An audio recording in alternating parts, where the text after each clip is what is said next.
Hey, welcome back to another episode of the Lonely Liberal Podcast. I am your host, Nick Zankin, and I'm so happy to have you on this lovely Wednesday evening. We got a great show for you today. We're going to be talking about U.S. tourism in particular. Is it getting crushed now that Trump is president? The short answer is yes, but I thought it was a really interesting breakdown. It's something I haven't really heard a lot about, like what the effect of all this drama, the different visas, all the ICE stuff could be having on tourism. So I took a look at it and did a little bit of a research project, and I think you'd be interested to see what I've found. So we got a lot to talk about. So without further ado, let's get to it. Right, so when we're talking tourism, we are going to be talking about international tourism, right? So people coming from other countries. We're not going to be talking about domestic tourism. So if someone visits another state or something like that, the short of that is it's actually stayed the same. So domestic tourism has basically been unchanged regardless of president. It's pretty consistent.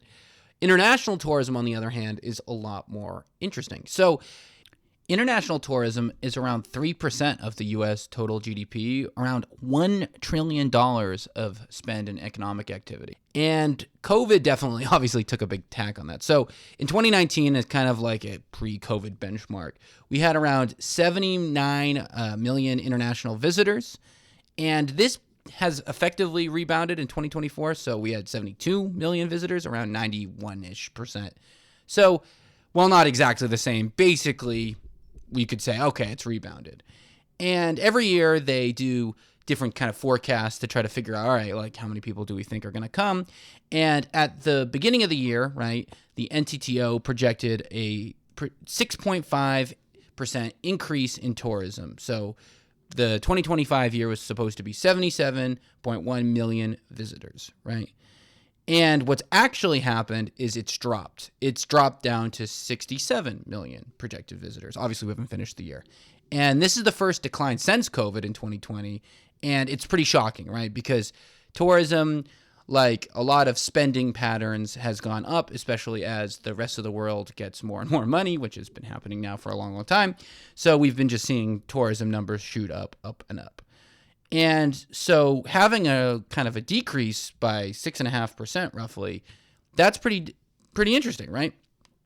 And usually these people, when they come visit, they visit the states you'd expect, right? The Floridas, the Californias, the New Yorks, the Las Vegas, Texas, Hawaii, and stuff like that. So why you should care about this, why we're talking about this today is, this is an $80 billion industry, right? This is a lot of people's jobs. This is a lot of tax revenue. This is a huge part of the American economy. And it's one of those things that, you don't think a lot about in terms of just like how it makes money. You just kind of goes on in the background, but it's pretty interesting.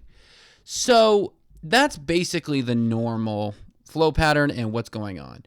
And just to get a little bit more specific, right? So if we look at June 2025, we had around 5.2 million arrivals, again, down 6%. If we look at it, basically every month it's 6%, and that's why the yearly one is 6%. And the other thing is that when people are visiting, they're spending a lot less money. So not only are we seeing it be lower numbers, we're actually seeing lower spend. And while it's still America's largest service export, tourism that is, it's, like I said, underperforming big time. And what's also really weird is that tourism numbers in other countries has been going up. So if you look at the European average, it's up. If you look at Asian averages, they're actually a lot up. So the U.S. is kind of trending away from other countries, which makes it, again, more interesting. So you might be asking, why is tourism down and why is it Trump's fault, right? Well, it's obviously not so simple, but it is interesting. So the starters is that there's been a lot more visa friction, specifically around what are called the B1 and B2 visas. These visas supposedly are more transparent. There's kind of causing drama. There's also this new thing called the visa integrity fee, which is $250. This is new. This only is effective as October 1st. And basically that is on all Latin America, India, China, stuff like that. This is projected to hurt visas. Obviously, you have to pay more. People aren't going to go. The other thing is interesting is, so when the pandemic happened, the U.S. had a cap on how many planes it allowed from China, which in In 2024, the U.S. DOT, the Department of Transportation, lifted the cap to 50 weekly round trips, and that's still 1/3 of the 2019 level. So we haven't seen that change. So it's actually pretty interesting that the 2024 numbers were actually so close to 2019 when, the Chinese tourism was 1/3 of its allowable amount. The reason why they haven't touched it is because it's, originally it was COVID, but also just with conflict with Russia and things like that. It's pretty complicated and something that probably deserves its own episode, just the way flights are managed and things like that. But even a little bit more jargony than we like to do here on these Wednesday shows. And then the biggest reason, and this is a little trickier to kind of quantify, but it's vibe, right? I mean, perception and vibe. I mean, you guys have seen the news stories, right? People canceling their flights from Europe, from Canada, kind of out of protest from all the kind of hate that Trump has been flinging at them. Because, I don't think it's a political statement here to say Trump has been critical of Canada and Europe. So that's kind of been also, I mean, airfare's not getting cheaper. People are, the conversion rate to the dollar has also been kind of weird. Basically, things are getting expensive and people aren't wanting to come. And a lot of it is due to either increases of cost or vibe. And I wanted to kind of do a deep dive on Canada in particular because Canada is our number one tourist partner, I guess you could say, in terms of volume of humans, right? So most of our international tourists, in terms of just pure numbers, come from Canada. And they go to New York, to Michigan, to Washington, to Vermont, to Maine, a lot of the northern states, and they make up a huge percentage of the revenue from all international tourism. I know I just said that, but just something that kind of shocked me. I mean, it's not surprising when you think about it, but I didn't realize they take such a giant chunk of the overall volume. And if you look at the numbers, it's pretty jarring on Canada alone. So they're down 32% year over year based off 2024. I mean, in July it was 32, August 30, September 29, October 25. I mean, this is huge. And this is probably one of the largest drivers of why tourism is down in general. So it's Canada. And I mean, I'm not shocked, right? I mean, Canada has been getting a lot of crap from Trump. You've been seeing it on the news. They've taken a lot of offense to a lot of the stuff that Trump has said, specifically around the tariffs and the sovereignty claims. I mean, it's kind of old news, thank God, the 51st state crap that we were hearing a lot in the beginning of the kind of term. That tuned down, which, thank God, that's good because that was so embarrassing. But also, it shows you that, people haven't forgotten. Canadians have. Americans may have forgotten all that talk, but clearly the Canadians haven't. And again, this hurts people's economy. I mean, if you look at, for example, Fort Lauderdale, right? Canadian visitors make up around 28% of typical tourists to Fort Lauderdale, just a random state, but just as an example. It's down now 25%, and that's hurt the local economy around $100 million. And again, you might not live in Fort Lauderdale, you might not care about Florida, but you don't think about, I wonder how much the Canadian tourist impact will have on this city's economy. And that stuff actually does add up to quite a bit as, things go down. So all of these states that are tourist dependent are getting hit hard. Like I said, New York, San Francisco, Honolulu, all of this stuff is getting hurt.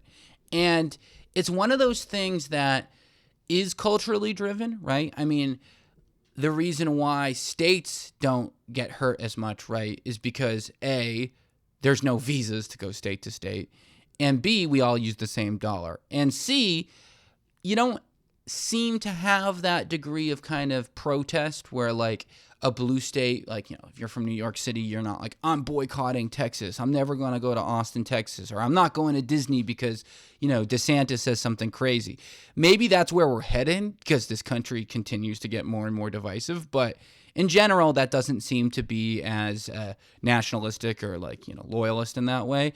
Whereas with countries, when you offend them dearly, the people don't like to visit. And, a lot of the times it's a safety thing, but a lot of times it's just the way it is. And, it doesn't help when we have stuff like measles outbreaks, gun violence, and also, more than anything, the president and our elected officials kind of crapping all over their countries. So, yeah, it's something that I'm wondering, will countries, it's the overall interesting kind of capturing of how countries are going to deal with not just Trump, but the U.S. in the future, right? Are they going to get numb to it over time, and things are just going to naturally tick back up when it gets less in vogue? Kind of like, think about like the Tesla drama in the beginning of the term and stuff like that. And I don't know what the status of this, but I'm guessing over time it'll kind of normalize. Or will this stick? Will people forget? I mean, I think it'll depend.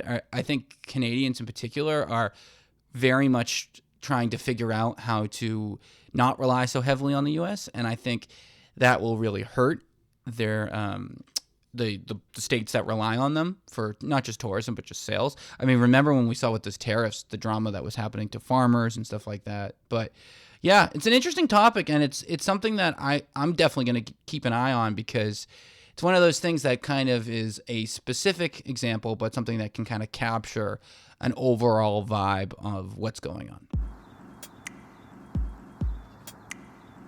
5-star review, or on whatever platform you listen to, or like or comment, subscribe. I am curious what you guys think. I mean, one thing I didn't mention, and I'm just thinking about myself, the U.S. should have a little bit of a boost with not only the FIFA World Cup coming next year, but the 250th anniversary for the U.S. I mean, that should bring tourism up, but maybe people aren't going to go. I mean, frankly, I don't know why I'd want to go if I want to get heckled at some freaking TSA guy for a meme on my phone. I mean, what are we talking about here? So anyways, something to keep an eye on, and let me know what you think. Yeah. Also, you can email us at thelonelyliberalpodcast@gmail.com. We'll be back on Sunday with a new story, and I think we're getting a guest next week for our little pre-Thanksgiving show. So stay tuned for that, and until then, I'll talk to you later. Bye.